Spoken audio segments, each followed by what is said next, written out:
Estou muito animado aí, meus irmãos. Espero que esteja animado também. Essas quartas-feiras, elas são todos os dias que a gente se reúne, né? Eles têm um caráter, eles têm uma identidade, eles têm uma personalidade, né? Os ambientes que a gente tem recebido de Deus, né? Os cultos caseiros, os nossos cultos, os nossos momentos que nós nos reunimos, o culto dos jovens tem um caráter. O domingo ali, que nós nos reunimos desde as 7 horas da manhã orando, depois às 10 horas de estudo, depois o almoço, é um momento também muito bacana também. Então, a gente tem recebido a quinta-feira das mulheres ali amanhã, né? As mulheres também têm ali uma personalidade, uma vida naquele lugar ali. E a quarta-feira também tem sido um grande presente de Deus, né? E eu queria começar, depois da oração do pastor Sauli, trazendo uma palavra de incentivo no teu coração, viu, meu irmão, minha irmã? Quero incentivar o teu coração mesmo a buscar a palavra de Deus, viu? Buscar a palavra de Deus, uma vida de palavra. Nós temos dois ministérios, quanto igreja de Cristo, que eles precisam ser as colunas da nossa vida, que é o ministério da palavra e o ministério da oração. Ministério da oração e ministério da palavra, até eu diria melhor nessa ordem, né? Ministério da oração e o ministério da palavra. Então, busquem a oração, busquem a palavra, queridos, viu? Nós precisamos ter conhecimento da palavra, esse é um grande diferencial. Nós temos a palavra de Deus hoje, nós temos a Escritura, nós temos a Bíblia Sagrada, e nós precisamos ter ela como a nossa revelação. Ela é a revelação para a nossa vida, né? Então, eu quero te incentivar no espírito mesmo aqui, como uma palavra de ânimo, de estímulo no teu coração. Busca a palavra de Deus, busca meditar na palavra de Deus, não é ler a Bíblia, é meditar na palavra de Deus. Depois de meditar, é refletir naquilo que tu meditou, fazer com que aquilo gere uma reflexão contínua no teu dia, e depois compartilha também com os teus irmãos essa meditação que foi refletida.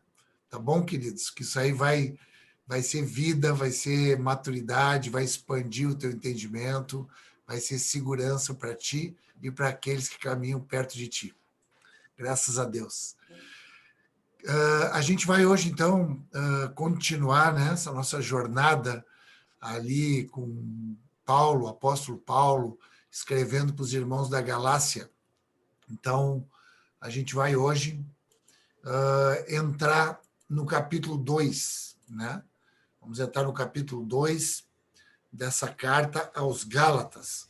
E recapitulando assim, rapidamente, para a gente poder nos colocar dentro do contexto, né, disso que a gente está aprendendo. Então, essa carta ela foi escrita com o intuito de poder chamar a atenção daqueles irmãos ali daquela região da Galácia, na Ásia Menor, porque tem entrado alguns outros ensinos ali, ensinos de cristãos judaizantes, ou seja, cristãos que estavam ensinando, né, mestres que estavam ensinando que havia a necessidade dos gentios que se tornavam cristãos fazerem algumas obras da lei. Dentre elas, a principal discussão era a respeito da circuncisão. Então, esses irmãos, eles apontavam para a necessidade da circuncisão. E aqui era um momento muito delicado da igreja, porque eles não tinham a Bíblia, eles não tinham o Novo Testamento. O Novo Testamento estava sendo constituído a partir da vivência deles. Né? Por isso que existia um nível de autoridade, um nível de revelação ali espetacular, né? Para eles poderem entender, e principalmente Paulo, né? Poder ali lutar para poder ensinar que a Torá, que o Antigo Testamento tinha sido cumprido, e a partir daquele momento vinha um outro tempo, vinha um novo de Deus a partir da vinda de Jesus sendo o Cristo, o Messias, o ungido, o enviado de Deus, que todo o Antigo Testamento, a Torá, ela ia apontando para Jesus, apontando para o Cristo. Né? Então, tudo que acontecia no Antigo Testamento estava apontando, sejam os rituais. Acho que tem algum microfone aberto aí, queridos. Então, todos os rituais, tudo aquilo que acontecia naquele momento anterior à vinda de Jesus como Cristo, era apontando, era trazendo uma figura que sinalizava aquilo que havia de vir. Então, essa é a batalha nesse momento aqui da vida de Paulo e dos irmãos que andavam com ele. A gente vai ver hoje nesse capítulo um pouco disso que estava acontecendo, né? Paulo está aqui escrevendo para esses irmãos e lembrando algumas coisas, alguns episódios. Nós vamos trabalhar alguns episódios hoje aqui que são lembrados nesse capítulo 2, que são de suma importância para alguns princípios que se estabeleceram nesses primeiros momentos da igreja primitiva e que hoje eles são alicerces, eles são colunas para a nossa vida de servo, para a nossa vida de filhos de Deus que vão crescendo, que vão se tornando herdeiros responsáveis com a proclamação, com a continuidade dessas promessas que vinham sendo declaradas, que vinham sendo pregadas, que vinham sendo anunciadas desde aquela época e hoje está sob a nossa responsabilidade privilegiada como igreja. Amém, queridos? Então, a gente vai ver isso um pouco, esse movimento. Na semana passada, a gente pôde trabalhar um pouco o primeiro capítulo, né, dessa carta, que foi aonde a gente trabalhou, e eu quero abrir o meu coração, dar um testemunho pessoal meu, dessas quartas-feiras, né, que esse primeiro capítulo de Gálatas, ele sempre foi muito enigmático para a minha compreensão. Ele sempre foi muito enigmático, porque quando Paulo falava, olha, eu não recebi nada de homem nenhum, eu recebi direto de Deus a revelação, aquilo sempre me pareceu muito estranho. Eu lia, eu relia, eu estudei muito esse texto várias vezes e eu nunca tinha chegado à compreensão, como eu cheguei na quarta-feira passada, junto com vocês. Por isso que eu louvo a Deus por esse tempo, eu louvo a Deus pela vida de vocês. Porque quando eu lia, me parecia, não, mas não pode ser assim, porque não tem como alguém receber essa revelação fora da comunhão. Eu sempre tive essa convicção. É uma convicção, que eu tenho cada vez mais. Antes, quando eu não vivia essa comunhão como eu vivo hoje, eu já tinha essa convicção. Ainda que isso estava no ambiente invisível ainda, porque eu não tinha visto ainda essa comunhão estabelecida pelo Espírito, o Espírito da comunhão. E eu já tinha essa convicção dentro de mim, no entendimento.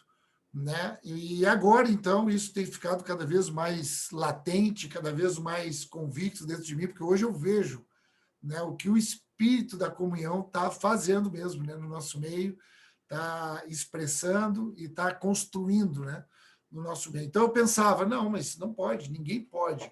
Como é que Paulo recebeu sozinho, está dizendo de uma forma até, parece que arrogante, presunçosa, né? Não preciso de ninguém, recebi, mas aí eu entendi na semana passada.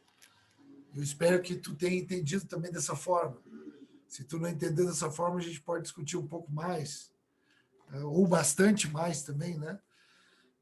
Mas eu entendi que ali o que estava falando era o desespero do coração dele. Ele estava dizendo assim, olha, irmãos, o que eu trouxe para vocês não foi algo aprendido de homens, porque no que diz respeito à aprendizagem humana, eu fui expert nessas coisas. Eu aprendi tudo no que diz respeito às coisas de Deus, às coisas religiosas, às coisas espirituais, tudo eu aprendi aos pés de Gamaliel, que era um dos rabinos mais conceituados daquela época. Então, eu excedi aqueles da minha idade ali, que podiam concorrer comigo na absorção de conhecimento humano, eu superei eles pela minha dedicação, pela minha facilidade de aprendizagem, mas o fato é que eu superei eles, né? No zelo pela lei, no cuidado com todas as figuras que eram ali determinadas. Eu era zeloso, eu era perseguidor da igreja. Nós ouvimos agora, né, no final de semana, o Espírito Santo trouxe para nós uma palavra rica e muito profunda através da vida do jovem Eduardo, né? Que ele trouxe para nós a vida de Estevão, ali no capítulo 7 do livro de Atos, e nós trabalhamos isso nos nossos grupos caseiros do início da nossa semana agora. E nessa ocasião que aquele homem, Estevão, foi martirizado por estar falando ali a palavra de Deus com graça, e ele foi apedrejado e morto. Diz que as pessoas que tiraram suas capas para poderem ali ficar mais à vontade, para poder lançar aquelas pedras naquela execução daquele homem, daquele jovem homem chamado Estevão, um desses homens era Saulo, que veio a ser, depois da conversão, o apóstolo Paulo. Então, ele dizia, olha, eu sei o que é, eu sei o que pode causar alguém que aprende coisas com homens. Eu não estou dizendo aqui que eu não me submeto, e nós vamos ver ao longo dessa carta, que é muito linda, que ele está submetido a outros homens. Tanto é que no mesmo primeiro capítulo ele diz, olha, eu estou escrevendo isso aí, o que eu trouxe foi da parte de Deus, mas eu estou aqui com os meus irmãos, eu não estou sozinho. Não sou um homem que anda sozinho aí pregando uma mensagem que eu entendo que é só minha. O que eu estou falando é que o que eu trouxe para vocês não é nada do que eu pudesse aprender humanamente. O que ele está fazendo é se desfazendo de toda a sua capacidade natural, para que ele possa poder saber que ele recebeu uma revelação espiritual, e é a partir disso que ele quer ensinar, que ele quer formar. Então, isso foi muito lindo para mim, assim, né? Foi uma graça de Deus mesmo. E isso que nós trabalhamos nesse primeiro capítulo. Então, ele falou do tempo ali, né? Que ele ficou ali em preparação depois da conversão dele, que está descrita ali no capítulo 9 do livro de Atos dos Apóstolos. E muito bom vocês lerem ali, nesse estímulo que eu estou querendo, desejando trazer para vocês, leiam esse capítulo 9 de Atos, que é a conversão de Saulo, onde ele se torna agora esse homem de Deus, esse apóstolo. E então é isso que ele está trazendo. E aí, depois que ele se converte, ele sai um tempo, ele passa um tempo na Arábia, ele passa um tempo na sua terra natal, ele era de Tarso, era Saulo de Tarso, e depois ele volta para Jerusalém. E hoje nós vamos entrar nesse capítulo que ele vai contar um pouco desse retorno dele e o que aconteceu, quais foram os episódios que aconteceram, que ele quer relatar para poder fazer uma figura daquilo que ele está querendo abrir o entendimento daqueles irmãos da Galácia que estão debaixo daqueles ensinos ali que são diferentes daquilo que Paulo tinha ensinado. E ele fala isso com tanta veemência, e ele fala isso de uma humildade tão grande, que ele diz assim, irmão, se nós mesmo voltarmos aí falando de outra coisa daquilo que nós já falamos, isso vocês não aceitem. Se vier um anjo aí querer pregar diferente do que nós já falamos, isso não aceitem. Então, é muito linda a humildade dele, saber que a qualquer momento também ele podia sair daquele ambiente de santidade e enfermar na fé e começar a ensinar outras coisas. Amém, queridos? Então, nessa página que a gente está aí, agora vamos entrar hoje no capítulo 2 do livro de Gálatas. Eu vou ler esse capítulo aqui. Vamos ler todo esse capítulo, vamos dar uma respirada e faz um exercício aí. O pessoal dos jovens fizeram um exercício aí no final de semana, eu vi que tinha um alongamento de um exercício. Faz um exercício, porque nós vamos ler agora, vamos ver aqui quantos capítulos são. Nós vamos ler 21 capítulos aqui. Deixa eu me preparar aqui também. Me acompanha, já vai orando a Deus aí para tu não te dispersar. Quando é bastante leitura, assim, a gente vai se dispersando, né? Daqui a pouco a gente já não está prestando atenção. Vamos pedir para o Senhor nos colocar foco nesse tempo da leitura aqui, para a gente poder conversar um pouquinho depois.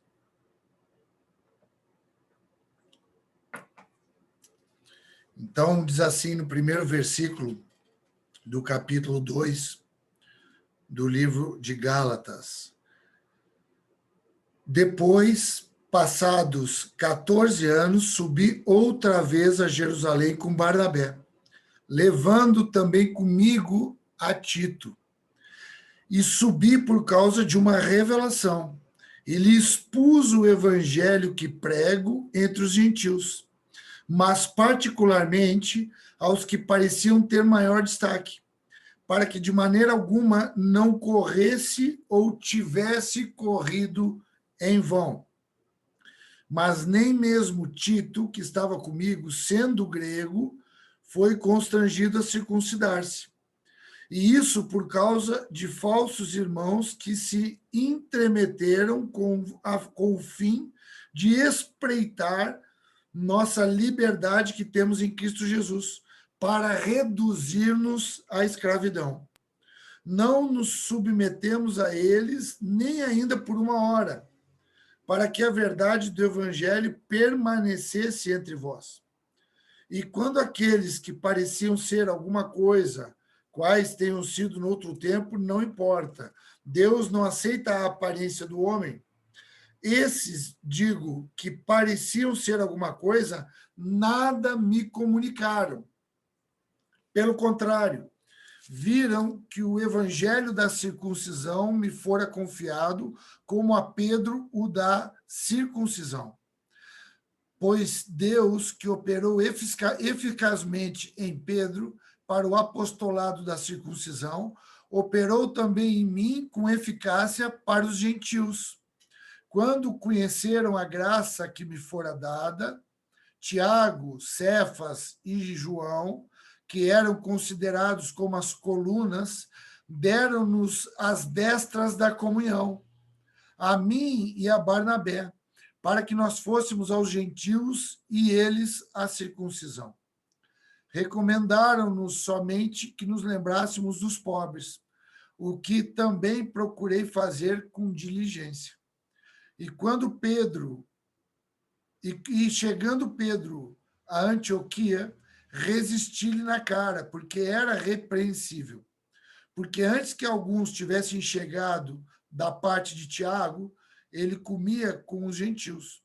Mas depois que chegaram, foi se retirando e se apartou deles, temendo que os que eram da circuncisão. E os outros judeus também dissimulavam com ele, de maneira que até Barnabé se deixou levar pela sua dissimulação.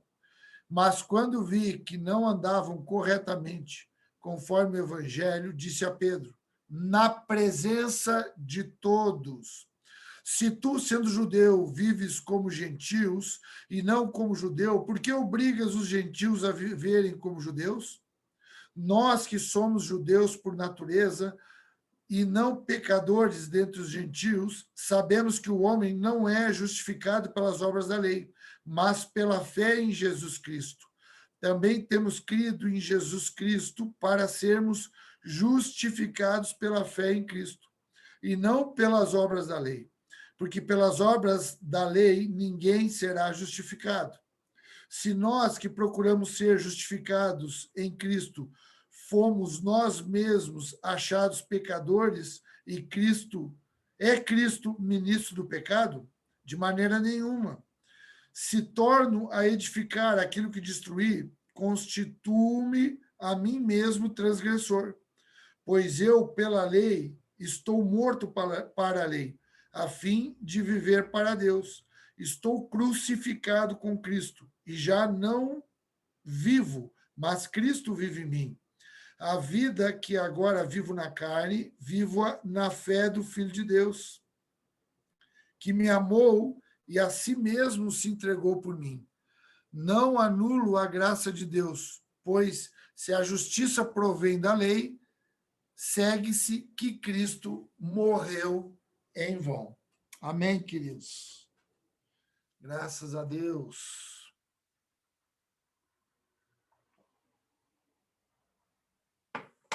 Vamos lá. Vamos começar aqui, então, a nossa dissertação, a nossa meditação. Eu quero que a gente comece pensando, e já escrevendo também, a tônica desse capítulo 2 vai ser a autenticidade do homem de Deus.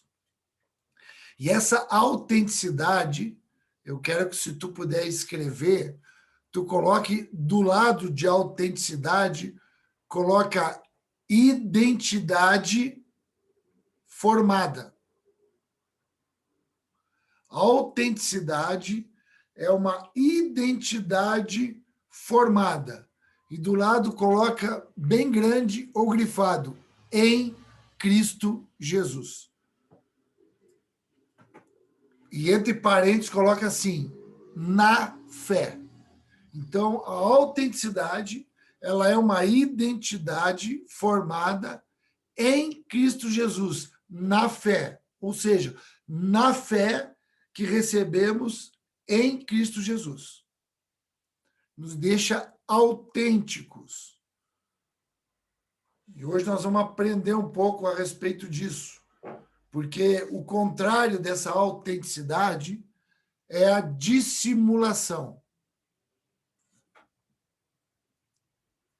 Então, o contrário do ser autêntico é ser dissimulado, fingido, hipócrita.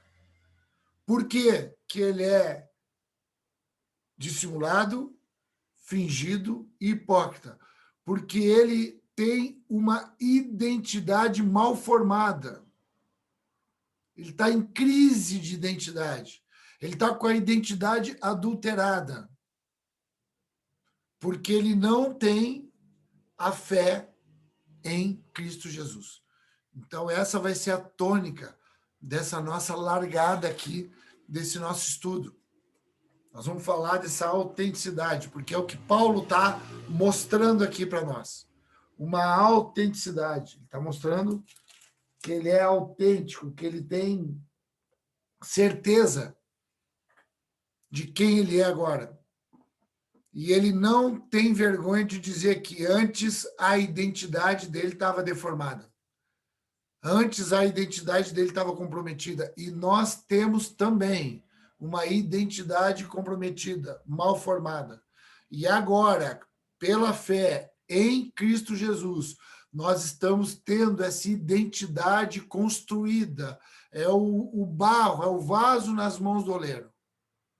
Tendo agora essa identidade. Ainda pode ser que a gente não esteja completamente formado, mas a gente já tem vislumbres, flashes dessa formação.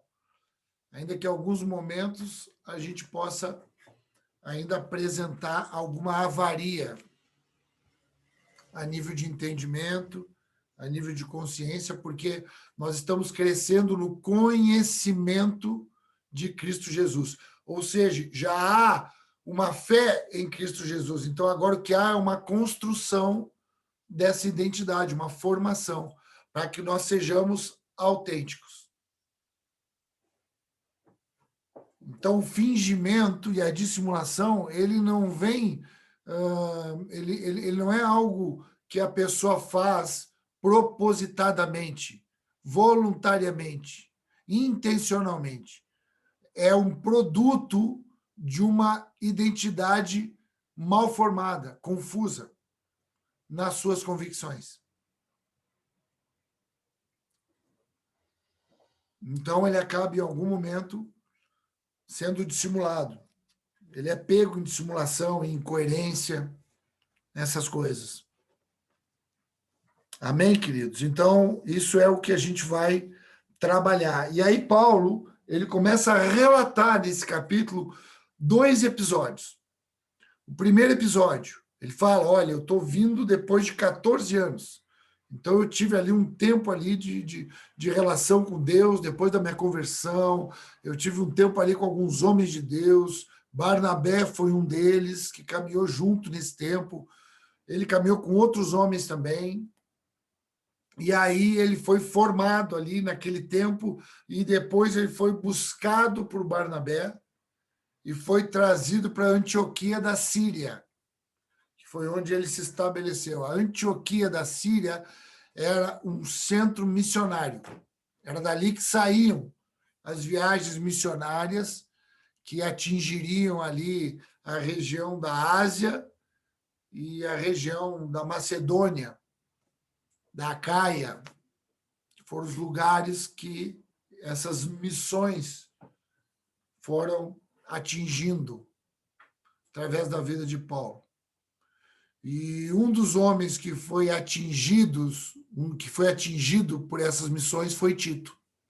Nós estudamos já a carta de Tito, nós lembramos, quero lembrar vocês, que ele era um jovem gentil, um jovem grego, que se converte, caminha junto com aquela comitiva ali, comissionada, que andava com Paulo, e nisso ele foi crescendo em responsabilidade, foi crescendo em graça, foi crescendo em sabedoria e experiência, até ele ser comissionado, enviado por Paulo, sendo jovem, para ele cuidar da igreja dos irmãos que se reuniam na ilha de Creta, na ilha grega de Creta, no mar Egeu.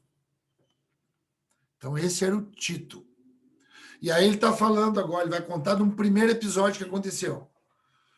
Foi quando Barnabé, Paulo e Tito saem da Antioquia, que era a base missionária ali daqueles irmãos, ali havia uma comunidade cristã, ali havia uma família forte em Cristo, e eles saíram para ir para a Judéia, para ir para Jerusalém, para se encontrarem com os irmãos que estavam lá em Jerusalém. Eram os irmãos que eram as colunas, né, da igreja, né, que eram aqueles irmãos que tinham andado com Jesus. Dentre eles, aqui foram citados aqui 3, né? Ele citou 3 colunas aqui, né? Que era Pedro, Tiago e João.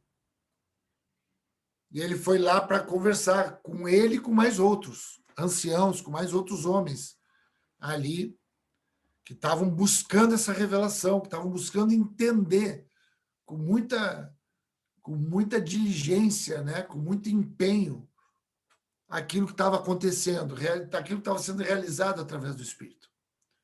Mas havia conflitos ali no entendimento, né? Estavam buscando entendimento ali, mas estavam conflitados ali na forma de pensar, né? De tudo que estava acontecendo. E quando Paulo foi lá para estar com eles, Paulo foi lá dar um testemunho do que estava fazendo, ele foi lá explicar o que ele estava fazendo. Ele foi lá e foi trazer um relatório para aqueles irmãos. Por isso que ele era alguém que ele cuidava muito da unidade da igreja. Amém, queridos? Graças a Deus. Graças a Deus. Ele cuidava dessa unidade da igreja. Então ele foi lá com esse cuidado de trazer um relatório do que ele viu o Espírito fazer nas viagens, do que ele estava vendo o Espírito realizar no meio dos gentios. Ele estava querendo dizer para eles, olha, eu estou percebendo que há uma autoridade na minha vida para com os gentios. Assim como há uma autoridade na vida de Pedro para com os judeus. Então, eu quero aqui submeter a vocês isso que eu estou vendo que está acontecendo através da minha vida.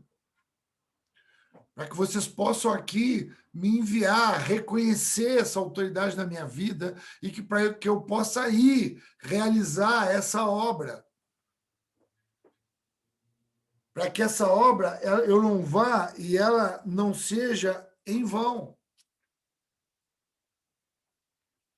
Então, eu preciso aqui da validação de homens de Deus. Eu preciso aqui, aquilo foram dias, quem sabe semanas, quem sabe meses, eu não sei, mas como a distância era muito grande para ser percorrida naquele tempo, e geralmente se percorria a pé, ou com algum outro animal de carga, eles não ficavam pouco tempo no lugar, né? Eles ficavam um tempo ali mais extenso para poder valer a pena, né? Era difícil eles fazerem um bate-volta, como a gente fala, né?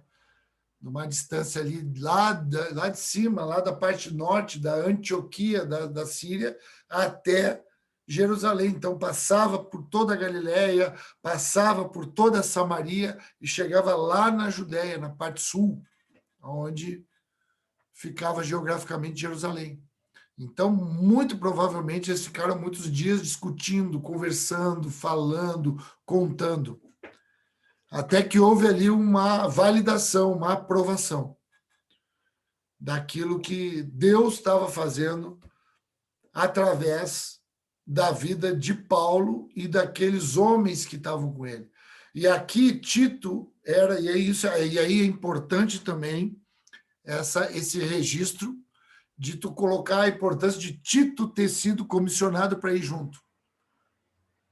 Porque Tito, ele vai junto como uma figura de testemunho. Por que ele vai como uma figura de testemunho? Porque ele é aqui alguém formado já por essa fé, alguém que foi, que ouviu da vida daqueles homens e que também foi gerado na fé em Jesus Cristo. E sendo um judeu, ele não foi circuncidado. Ele foi proibido pelos irmãos de ser circuncidado. Para justamente isso não fosse um pré-requisito. Para que não fosse voltar à lei, para que não voltasse à lei, para que não se reduzisse, se diminuísse da redenção, da justificação que há em Cristo Jesus, da salvação que há pela vida dele. Diferente de Timóteo. Por que Timóteo foi circuncidado? Nós também estudamos isso.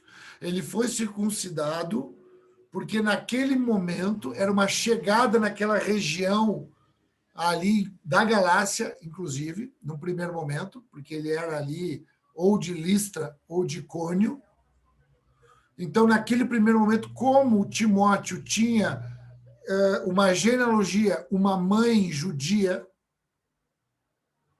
a mãe e a avó, Eunice e Aloide, era judia, então ele era meio judeu, então ele foi circuncidado como um elemento estratégico, para não gerar um escândalo, um escândalo na primeira caminhada deles ali, né? Então, isso foi uma estratégia, porque ele era meio. Então, a parte que foi circuncidada foi a parte de judeu que Timóteo tinha. Agora, Tito não tinha. Tito era um gentil puro, digamos assim, de pai e mãe. Então, esse não foi circuncidado. Então, ele é levado para esse tempo ali como uma expressão de testemunho. Como se ele dissesse, olha aqui, vejam ele, nesses dias que nós vamos andar juntos, que nós vamos ceiar juntos, que nós vamos fazer reuniões juntos, que nós vamos orar juntos. Eu quero que vocês observem a vida desse menino e vejam se ele não está crescendo, se ele não está maturando, se ele não é um salvo, se ele não é alguém mesmo que está sendo desenvolvido pela fé em Cristo Jesus. E ele não precisou cumprir nenhum ritual da lei. Então, era muito importante a ida de Tito junto nessa relação. E essa relação ficou ali estabelecida. Então, Paulo foi muito incisivo, né, dizendo que, olha, eu fiz questão de falar isso aí para pessoas importantes. Ainda que essas pessoas que são importantes, que eram importantes, eles não me comunicaram nada.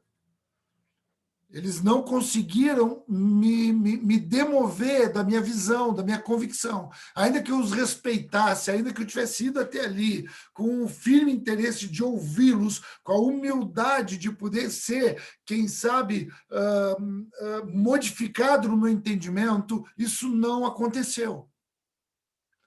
Eu me mantive firme na minha convicção. E nós saímos dali em paz. E eu fiquei em paz porque eu dei um testemunho do meu trabalho e daquilo que eu estava vendo o Espírito realizar a partir da minha vida.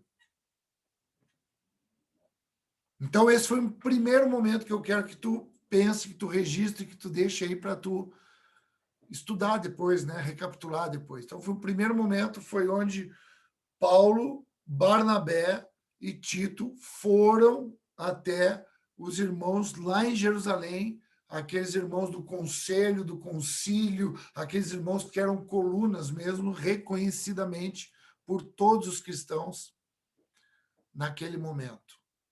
Então, Paulo também se via originário da fé daquele lugar, respeitava aquele lugar. Ele se submetia àquele lugar. Isso é bonito, irmãos. Isso é bonito. Isso é importante, isso é princípio. E aí que eu começo a entender bem agora o primeiro capítulo, né? Cada vez melhor, né? Esse livro vai ser maravilhoso, irmãos. Graças a Deus. Aí, finalizando esse primeiro momento, agora nós vamos para um segundo momento.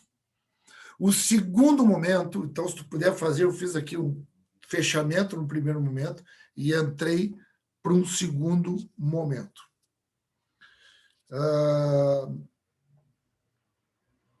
Uma coisa que eu escrevi aqui e que eu sugiro que tu escreva também aí é nessa relação da autenticidade, porque agora nós vamos entrar na autenticidade versus dissimulação.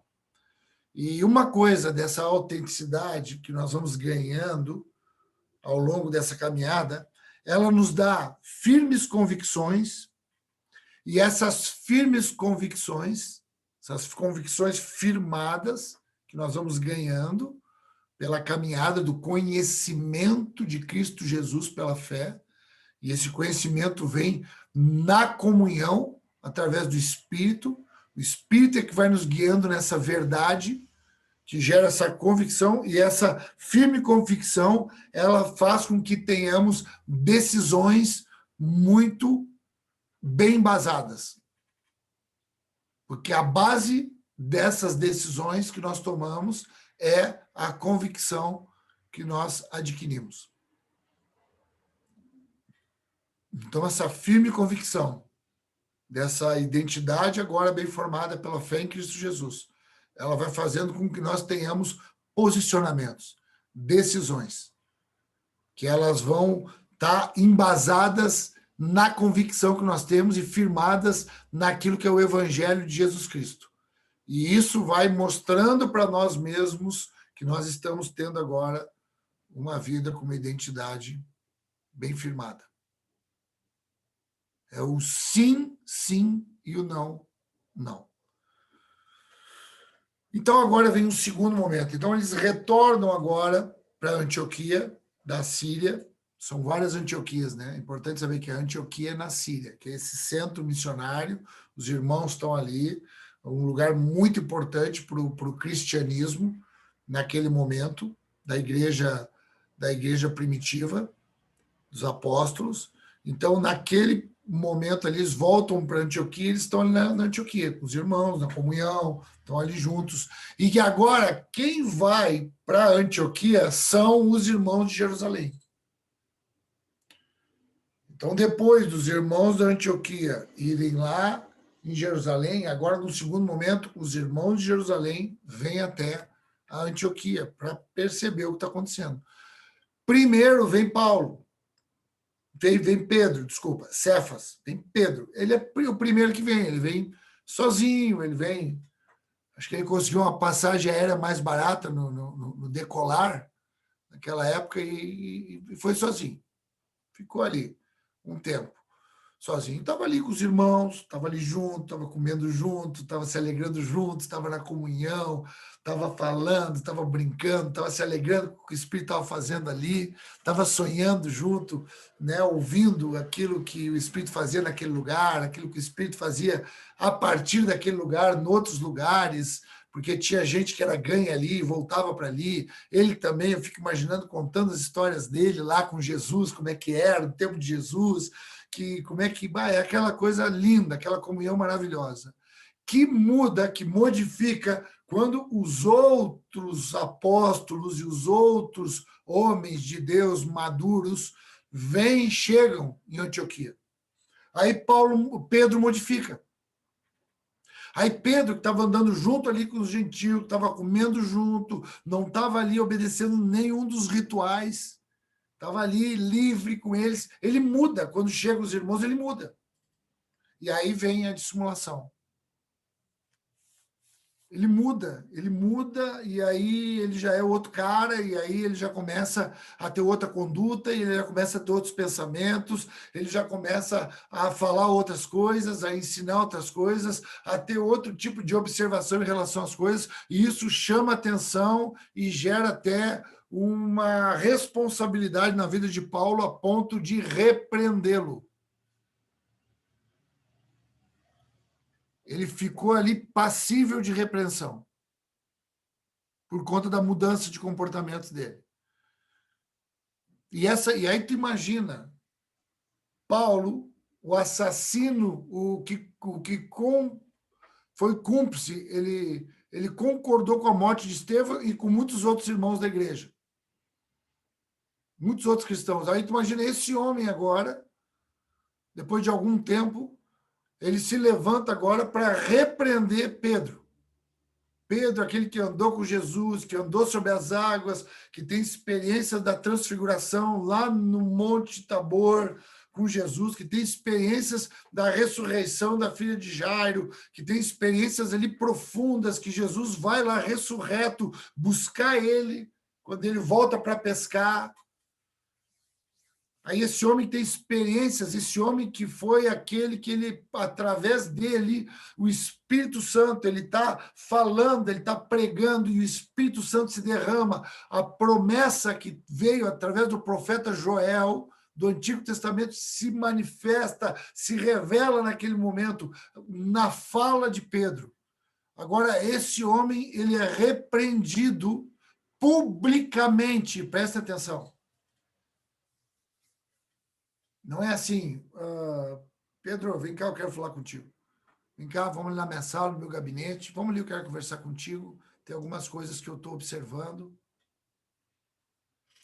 Publicamente, no meio dos irmãos, ele pega e começa a apontar, e começa a dizer, como é que tu está fazendo isso? Como é que tu quer que, se tu mesmo estava aqui no meio deles, aqui, e vivendo como gentil, e agora tu está trazendo um discurso que eles têm que viver como judeu? Como é que é isso aí? E essa incoerência aí? E essa dissimulação aí? E essa falta de autenticidade aí, Pedro, meu irmão?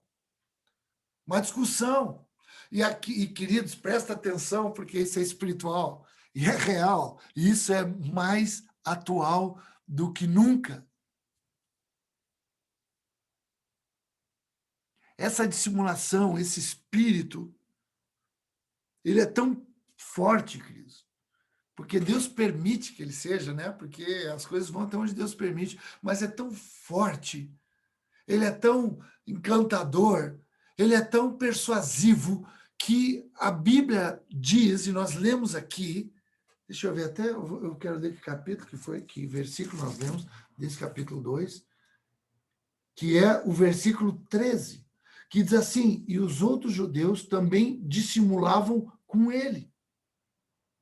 Então Pedro começou a dissimular, e os outros judeus também dissimulando aquele fingimento, aquela falta de autenticidade, aquela falta de coerência, e aquilo foi tão forte, de maneira que até Barnabé se deixou levar pela dissimulação. Barnabé era o companheiro de Paulo, queridos.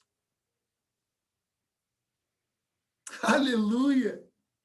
Barnabé era o companheiro, aquele que tinha descido naquela outra comissão, naquela outra comitiva, tinha andado junto, tinha sido parceiro de argumentação.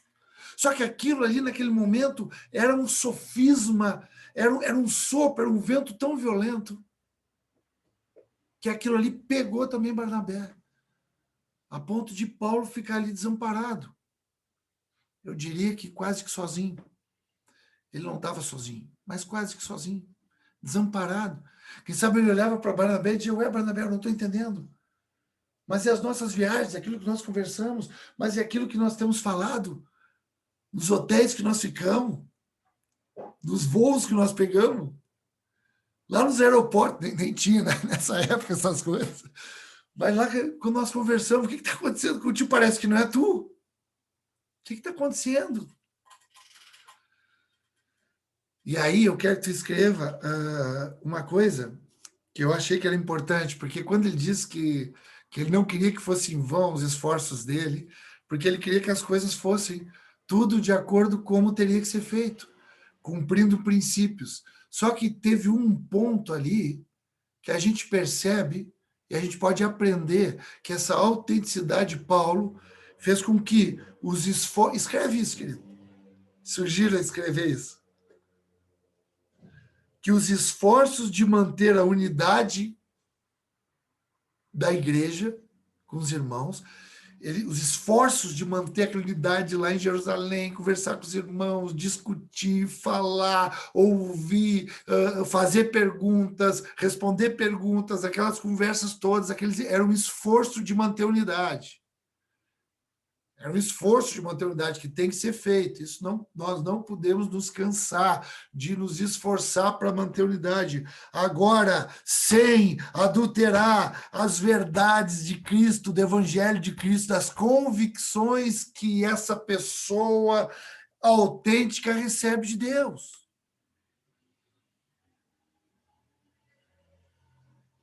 Esse esforço de manter a unidade, ele tem que ter um limite. Porque ele não pode fazer com que o esforço de manter a unidade nos torne hipócritas, fingidos e dissimulados. Porque isso é um espírito, querido, de dissimulação que entra na vida do homem. Então, esse esforço de manter a unidade, ele não pode nunca parar, ele não pode nunca não acontecer. Mas só que esse esforço ele não pode alterar, ele não pode modificar aquilo que a gente recebe como convicção da parte de Deus, do Evangelho de Jesus.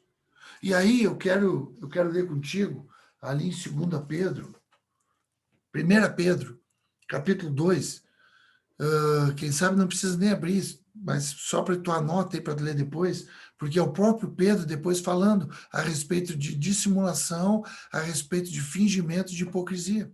Porque Pedro também foi ganhando entendimento ao longo do tempo. A gente vai ganhando essa autenticidade. Por isso que a gente não deve nem se culpar por a gente ainda não estar entendendo muito bem as coisas e também nem imputar culpa para ninguém que não esteja entendendo, quem sabe, nesse momento. Tu precisa tu ganhar uma convicção. Ainda que isso possa ir crescendo, a fé vai crescendo. Aí Pedro diz assim, no capítulo 2, deixando, pois, toda malícia, todo engano e fingimento e invejas e toda sorte de maledicência. É como se ele estivesse falando para ele mesmo, que naquele tempo. Pedro foi um homem que ele teve bastante dificuldade. E como ele foi querido pelo Senhor. Nós somos homens e mulheres com bastante dificuldade. E como tu és querido pelo Senhor. Ele tinha muita dificuldade. Mas ele tinha um chamado, ele tinha pensamentos do Senhor a respeito dele, para que ele expressasse coisas lindas. E ele foi crescendo. E agora ele está dizendo: tem que deixar esse fingimento, tem que deixar essa maledicência, desejar ardentemente, como um menino recém-nascido, o puro leite espiritual para crescer em salvação, agora que já provaste que o Senhor é bom. Ele está dizendo, olha, às vezes a gente é como coluna para as pessoas, às vezes a gente tem mesmo uma posição, mas tem alguns momentos que a gente precisa abandonar alguns resíduos de fingimento, alguns resíduos de orgulho por alguns feitos que a gente tem alcançado, por algumas obras que a gente tenha realizado, e a gente precisa desejar de novo aquela pureza, a quer ser como criança de novo. A gente precisa estar voltando para esse lugar.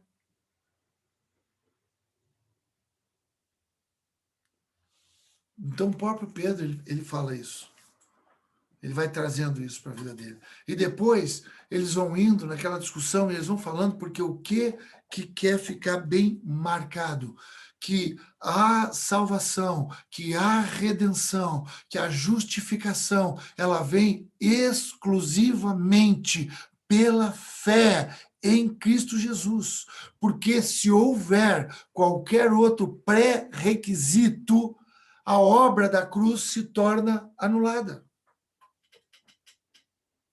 Se tiver que fazer qualquer outra coisa, se tiver que ir no culto, se tiver que ser batizado, se tiver que ir a toda a Santa Ceia, se tiver que ir no monte orar, se tiver que fazer campanha, qualquer coisa que a gente quiser implantar como uma doutrina que seja um pré-requisito, nós anulamos a suficiência da vontade de Deus na salvação de pecadores que não mereceriam nada e que são justificados pela fé na bondade de Deus, quando começam a ter os olhos voltados para Jesus e creem de todo o coração na vida de Jesus como homem, na morte de Jesus e na sua ressurreição, e assumem a partir de agora a sua identidade responsável no processo.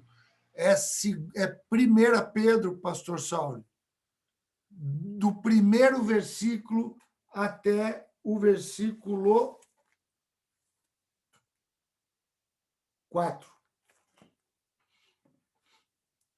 1 Pedro 2, do 1 ao 4. É pela fé. Não há outra maneira de sermos justificados. E é um perigo quando algumas doutrinas vão entrando no nosso coração e que vão tocar na nossa autenticidade, vão nos deixar de novo na escravidão. Escravidão de quê? Da dissimulação. Te amo, pastor. Na dissimulação. A escravidão é a falta de autenticidade, é aquela identidade deformada de novo e escravizada de novo. Nós estamos falando aqui de liberdade, que Cristo nos libertou para viver, não dissimuladamente, mas com autenticidade, com posições em cima de convicções. E aí eu quero finalizar indo lá para Romanos, falando da justificação pela fé e não pelas obras. É isso que Paulo está argumentando nesse momento e até entrando em discussões aqui. Ferrenhas, difíceis, mesas difíceis. Vocês já ouviram falar em mesas difíceis, né? Aleluia. Vou ver se eu me lembro. Romanos 3, a partir do... Eu quero ler, eu anotei aqui. A partir do versículo 20, eu vou ler aqui. Romanos 3, a partir do versículo 20 até o versículo 26, diz assim, Paulo está dizendo, prestem muita atenção, está finalizando. Estamos concluindo aqui, com glória, com gratidão. Por isso, ninguém será justificado diante dele pelas obras da lei. Antes, pela lei vem o conhecimento do pecado. Para que é a lei, irmãos? É para que houvesse uma normativa, para que houvesse uma constituinte, uma constituição, para dizer o que era de Deus e o que não era, porque o que não era de Deus é o pecado. Então, é para que o pecado fosse conhecido. Por isso que ele fala lá em Gálatas, será que Cristo, então, ele está agindo pelo pecado? De modo nenhum. Então, ele está dizendo, a lei era só para que o pecado ficasse bem claro o que era, para que nós nos enxergássemos pecadores, que independente que fizéssemos um esforço brutal para mantermos a nossa vida moralmente, eticamente, teologicamente na lei, nós não conseguíamos. Então todos foram encontrados pecadores. Versículo 21, mas agora se manifestou sem lei a justiça de Deus, tendo o testemunho da lei dos profetas. Quem é a justiça de Deus? Jesus Cristo. Agora se manifestou aquilo que os profetas testemunhavam, apontavam. Ele apareceu. E ele é a justiça de Deus, por isso que ele nos justifica. Lembra que nós lemos aquele livro lá, Regeneração e Justificação? Depois a gente pode até colocar, esse livro é maravilhoso, esse livro é lindo e maravilhoso. Até o Tiago podia, se alguém quiser, se alguém não teve acesso a esse livro, o Tiago acho que tem, nós fizemos por PDF ali, num desses estudos aí anteriores. É a justificação, é a justiça de Deus. Versículo 22, isso é a justiça de Deus pela fé em Jesus Cristo para todos e sobre todos os que creem. Não há distinção, é para todos, é sobre todos, é a justiça de Deus. E a fé é crer. Então, aquele que crê em Jesus, ele passa a receber essa justificação. Ele passa a receber a condição de se arrepender, de poder visualizar que ele é um pecador. Pois todos pecaram e destituídos estão da glória de Deus, e são justificados gratuitamente pela sua graça, pela redenção que há em Cristo Jesus. Deus o propôs para propiciação pela fé no seu sangue, aleluia, para demonstrar a sua justiça pela remissão dos pecados antes cometidos sob a tolerância de Deus, aleluia. Ninguém pecou enganando Deus, queridos. Ele tolerou, ele permitiu a ignorância. Oh, Espírito Santo, ele permite a ignorância. Ele permite os olhos fechados para a demonstração da sua justiça nesse tempo presente, para que ele seja justo e justificador daquele que tem fé em Jesus. Amém, queridos?